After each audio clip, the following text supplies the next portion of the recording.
There's a strange kind of loneliness that only the kindest people understand.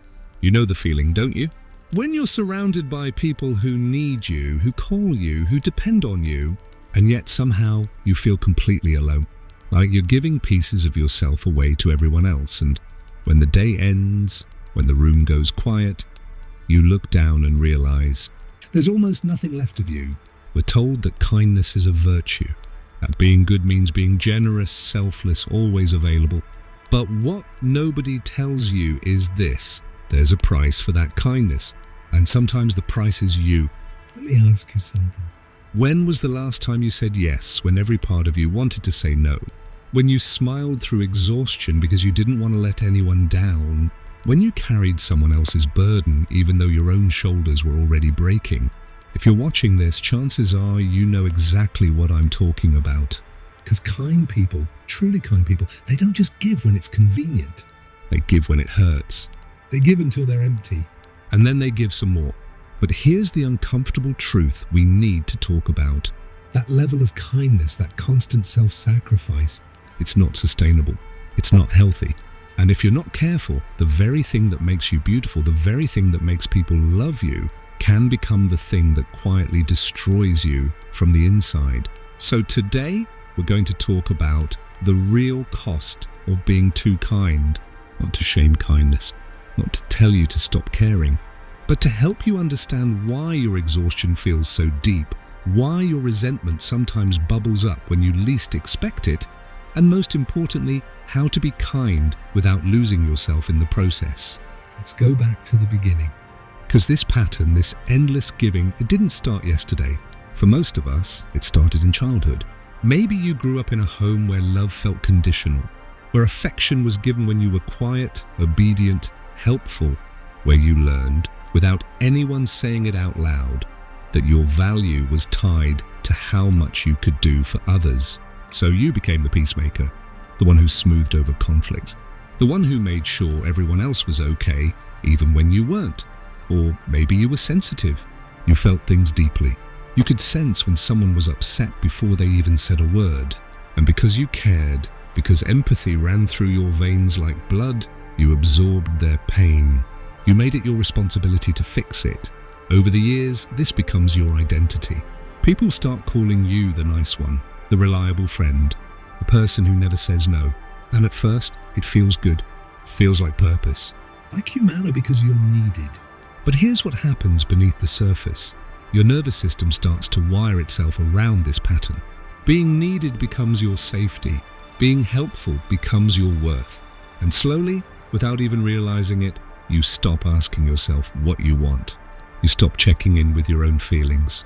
Because your entire existence has become about managing everyone else's emotions. Psychologists call this people-pleasing, but it's deeper than that.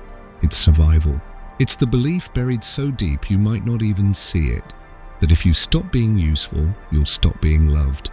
And that belief, it will drain the life out of you.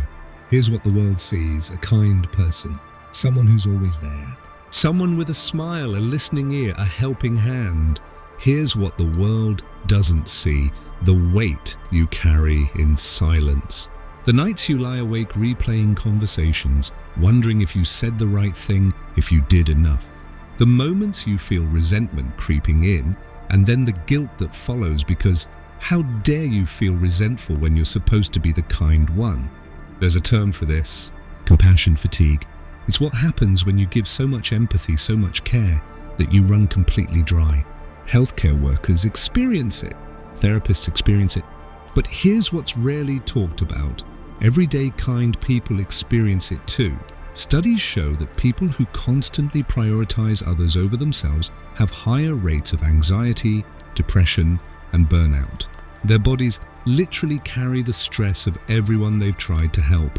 Their immune systems weaken. Their sleep suffers. Because kindness without boundaries isn't just emotionally draining, it's physically destructive. And yet you keep going, because stopping feels selfish, saying no feels cruel, setting a boundary feels like betrayal. So you push through the exhaustion. You ignore the tightness in your chest. You silence that small voice inside that whispers, "What about me?" But ignoring that voice doesn't make it go away. and it just makes it louder, angrier, until one day, without warning, it explodes. Maybe you snap at someone you love over something small. Maybe passive-aggressive comments start slipping out. Maybe you find yourself resenting the very people you've been trying so hard to help. And then you feel awful about it. Because this isn't who you are. You're the kind one. You're the good one. Except, what if the kindness was never the problem? What if the problem was that you were taught to be kind to everyone except yourself? there's something else that happens when you're endlessly kind. Something quieter but just as painful. You become invisible. Think about it. When people know you'll always say yes, they stop asking what you need. When they know you'll always adjust, they stop considering your feelings. When they know you'll never complain, they stop checking if you're okay. Your kindness trains the world to overlook you. And the worst part? You start to overlook yourself too. Your desires become background noise. Your dreams get pushed aside. Your identity becomes so wrapped up in being there for others that you forget who you are when no one needs you. This is the real price of being too kind. Not just exhaustion. Not just resentment, but the slow, quiet erasure of yourself. I want you to understand something important. This isn't about blaming anyone. The people in your life probably don't even realize what's happening. They're not trying to take advantage of you. They've just learned the pattern you've taught them, that your needs are negotiable. But here's the truth that might be hard to hear. You can't blame others for not respecting boundaries you never set. And that's where the shift has to begin. So how do you break this cycle? How do you remain kind without losing yourself? It starts with one radical idea. Kindness must include you, not in a selfish, I only care about myself way, but in the understanding that if your kindness is costing you your peace, your health, your joy, then it's not really kindness anymore. It's self-abandonment dressed as virtue. Think of it like the oxygen mask principle. On an airplane, they tell you to put your own mask on first before helping others. Not because you're more important, but because if you pass out, you can't help anyone. The same is true in life. If you deplete yourself completely, your capacity to genuinely care for others disappears. What's left isn't authentic kindness, it's obligation, resentment, performance. So what does self-inclusive kindness look like? It looks like learning to say no without guilt. Understanding that no is a complete sentence. That you can care about someone and still not have the capacity to help them right now. It looks like setting boundaries. Not walls, but clear lines that say, this is what I can give. This is what I cannot. Boundaries aren't rejection. They're honesty. And honest relationships are the only ones worth having. It looks like allowing yourself to feel the hard emotions. The anger when someone crosses a line, the frustration when you're taken for granted, the sadness when you realize how long you've been neglecting yourself. These feelings aren't your enemy. They're messengers telling you something needs to change. And it looks like redefining your worth. You are not valuable because of what you do. You are valuable because you exist. Your worth isn't earned through endless giving. It's inherent. It was there before anyone needed you, and it will be there even when you say no. Losing those relationships will hurt. But it's necessary. Because on the other side of that pain is freedom. The freedom to be yourself. The freedom to be kind without disappearing. So if you're watching this, and you recognize yourself in these words, I want you to know something. You're not broken. You're not selfish for wanting to rest. You're not mean for needing boundaries. You're human. And being human means you have limits.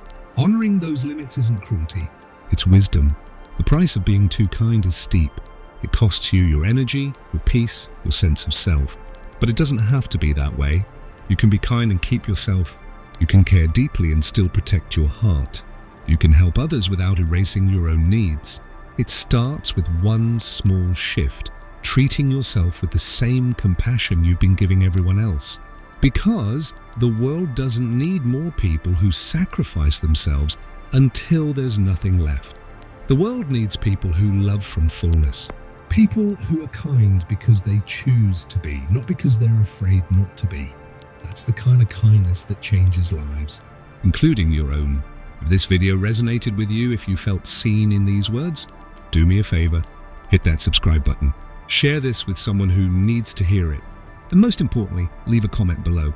Tell me your story.